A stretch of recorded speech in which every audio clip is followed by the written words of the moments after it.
So I know that I'm tired and it's probably like 2 a.m. here my time, and I just watched this episode of Charmed an hour ago, so sleep deprivation could be the culprit, but I have no idea what just happened in this episode. Hi guys, my name is Maria Park and this is Approach to Nerd, and in this episode we are reviewing Charmed Season 2 Episode 12 entitled Needs to Know.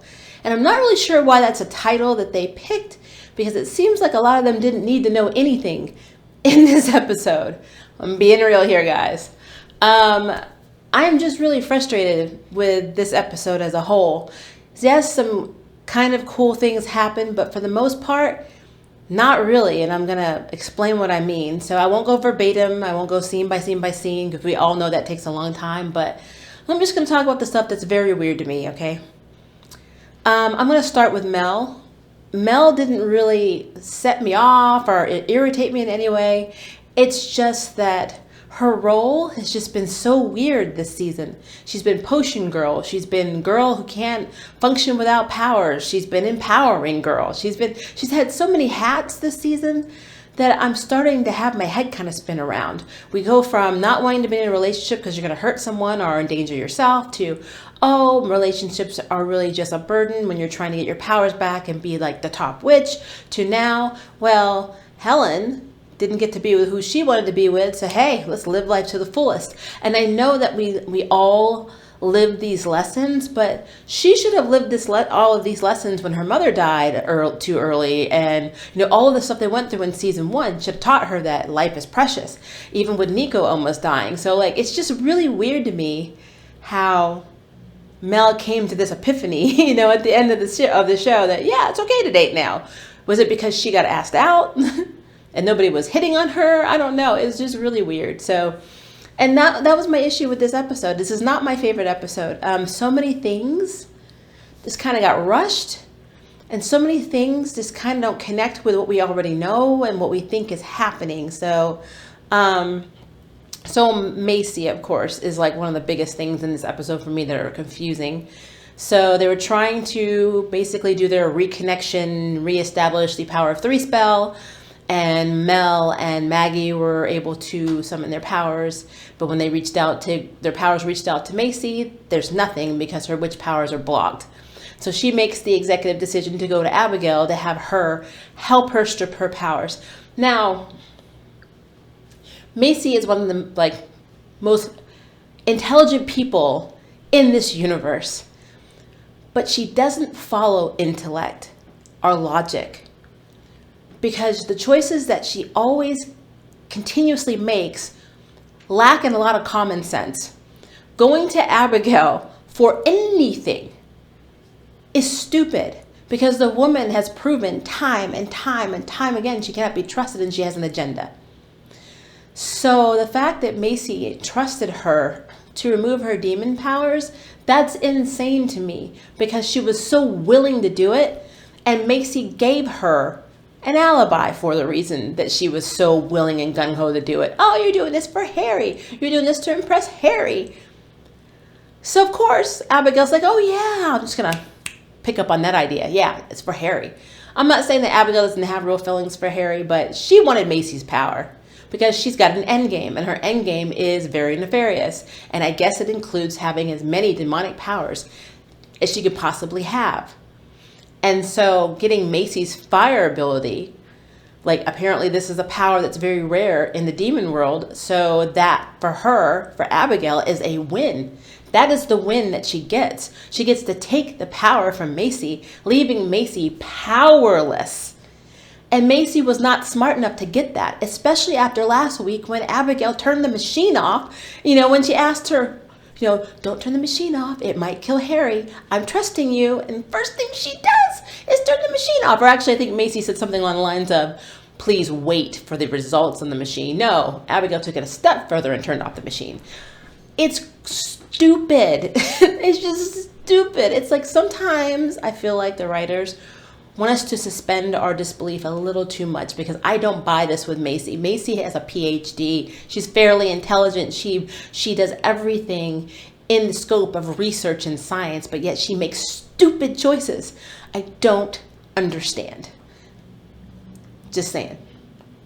The whole thing with Helen was depressing. Having the white lighter and dark lighter both remember the love that they couldn't have, and learn that Helen was basically sold off at 16 to be married to a 40-year-old, which they did a lot in those days.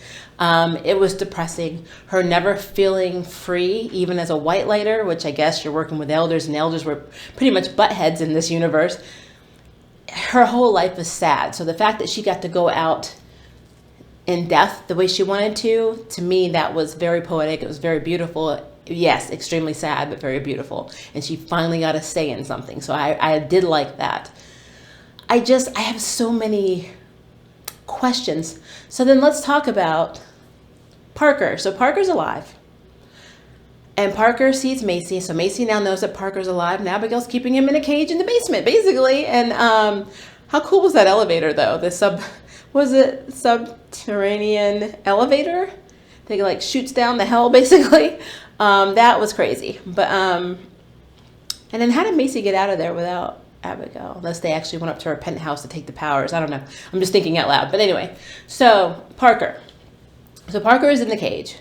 And he makes a deal with Macy. You give Maggie this letter, and I will give the dagger that I tried to take Abigail's powers with to Abigail to take yours to reestablish the power of 3.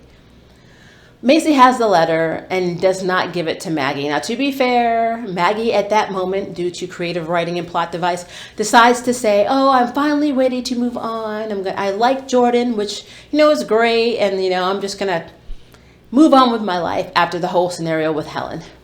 And Macy's just like, "I'm gonna shove this letter back in my pocket." I don't understand that while Macy was talking privately while Abigail was eavesdropping in the corner to Parker, why Parker didn't say, "Yeah, I made these choices, but my sister was pumping me up on the evil apples. So, and by the way, she's with Godfrey and they double-crossed me and took my throne, and she's not to be trusted because she has agendas." No, he didn't say any of that stuff. None. Not a warning, not a, "Hey, this is what actually went down at our, me and Maggie's wedding." Nothing. Because I guess Macy didn't need to know. And see, just like Maggie doesn't need to know that Parker's alive. So the need to know, to me, is more of a negative connotation because nobody seems to need to know anything in this episode at all.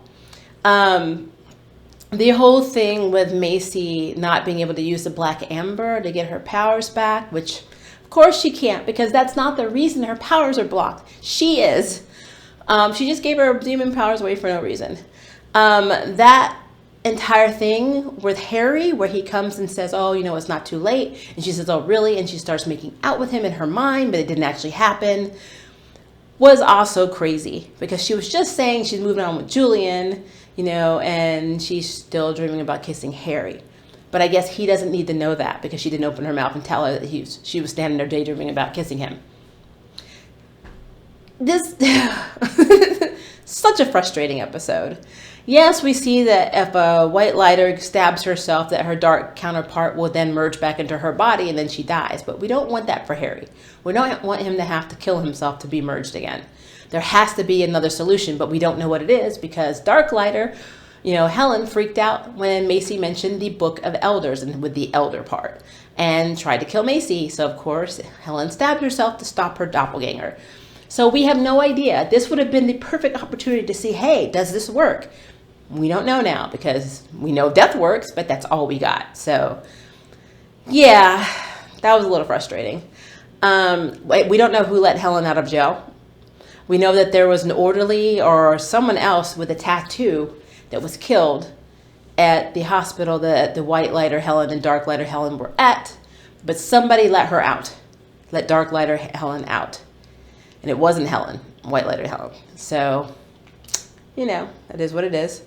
Another mystery, I guess, we need to solve, which more than likely it could have been dark lighter Harry, or it could have been people he was working for, or it could have been Swan. Still not letting that go. So back to the whole ending part with Macy. Well, not really ending, but her giving her demon powers up. So we were told in season 1 that the only ways that Macy was able to survive was by having the necromancer put the demon blood in her. And the necromancer took that, opportunity to put like the Dark Lord or whatever's blood in her to bring her back to life. Well, my question is this. If Abby removed all of the demon remnants in Macy's body, then what is actually keeping Macy alive now? Because human witch, future witch Macy, died stillborn. And the only thing that actually revived her was the demon blood from the necromancer. So if she doesn't have that anymore, then doesn't that mean her life is a ticking time bomb? She really has a counter now that she's going to inevitably die unless she gets the demonic blood back or powers back or whatever. Is that what's going to happen? Because I need to know this, because it just doesn't make sense to me. If it's so crucial for her to have that demon part of her, then, and it was part of keeping baby Macy and now adult Macy alive, which I'm not sure if that's true anymore with her being a charm one, but they're not charm ones right now. But I mean, I don't get it. What happens when you remove the one thing that brought you back to life? In every other genre and every other fantasy, nerddom, whatever you follow, comic book, you remove the life-saving element and the person resorts to death. So is Macy going to die? Is that going to be what she faces now? Did Abigail know that? Yeah, I got questions. I just got questions with this episode. So yeah, it just wasn't my favorite episode. I'm also not happy with their powers. I actually want Maggie to get her empathic, I call it the force push, emotion push, whatever, powers back. I know some people are happy with her premonitions, which are very reminiscent of season 1 Phoebe and a little bit of season 2 Phoebe from the OG show. But honestly, it's pretty ineffective for the most part. Yes, she was able to see the cross streets that Helen was at. She's able to see when danger is coming a lot faster, so she doesn't need to have an object to be able to have a vision. But her empath abilities were amazing. And for her to reason with a dark, lighter, Helen, with empathic ability, it would have saved so much more time, than her saying, oh, I know how you feel, blah, blah, blah. And that it may not have worked. Because dark, lighter Helen responded to Daniel, not to Maggie. So to me, it's like, I just don't like it. And then we didn't see Mel's power at all. And honestly, depending on the temperature she creates, which mostly has been her Elsa powers. Yes, I'm never stopped saying that. They're Elsa powers. There's nothing wrong with that. I think Elsa's a very strong character. I'm just saying that it's funny watching Mel shoot ice. I'm waiting for her to start breaking into Let It Go because why not? But she didn't use her powers, and Macy can't use powers now, and the only people that were actually using their powers were Harry and Maggie. And for a charm series, it's crazy. And then of course we're back to all 3 sisters doing something different again. It's just driving me nuts. It really is. I like them being independent, but they're overly independent. Their sisterly bond is weird. And I think Mel even made a comment when her and Maggie were coming back saying, well, Macy just took off and didn't tell us where she was going. And then she said, well, Macy likes to do things alone.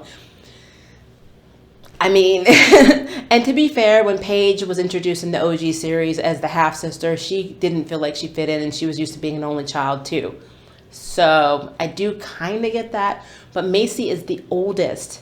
So it's like you need to assimilate yourself Borg style into your sisterhood, because that is how you get your power of 3 back. Maybe the reason their powers are not connected is because Macy keeps leaving the group and doing her own thing, and the sisters are not together. And maybe you need to be together to form the actual power of 3, because that is how it was in OG Charmed, and they seem to be taking a lot from that. Like, Macy keeping that letter from Maggie is so reminiscent of Phoebe pretending to her sisters that Cole was vanquished and hiding him all that time. So, I mean, they're following the same storylines, they're just altering it a bit. So, yeah, maybe it's Macy in general. It's not the demon, it's the woman that's causing all of the issues with her powers and not being a charmed one. That is what I think is happening.